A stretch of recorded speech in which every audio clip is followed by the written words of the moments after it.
James from Batrium, and today I'll be showing you how to connect your WatchMon core to a Wi-Fi access point. So to start with, we'll plug in our WatchMon core and open up the toolkit software.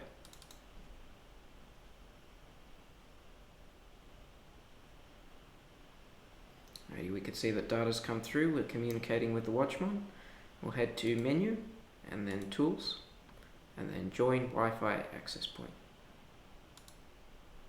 We'll put in the PIN code that's listed on the back of the device.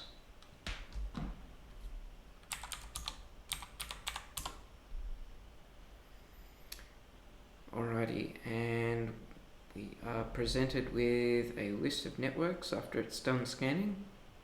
If your network doesn't appear here, it might be because your network doesn't broadcast on the 2.4 GHz band. It only broadcasts on the 5 GHz band. So if you've got a router like that, you might have to enter the SSID manually into this box here rather than selecting one from the list. So we'll select one from the list and enter the password and click OK.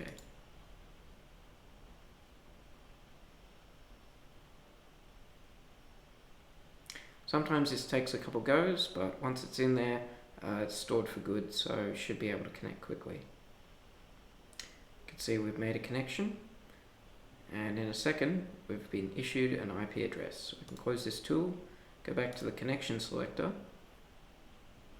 change from USB to Wi-Fi, and we can see our device has appeared here. There's a whole bunch of other devices on our network, but this is the one that we just connected. We can head back to the chart and see the data's still coming through.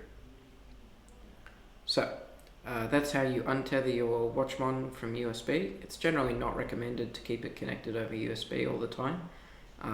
It's best to use Wi-Fi, so that's how to do it. Tune in next time for how to connect your WatchMon to the BMI system.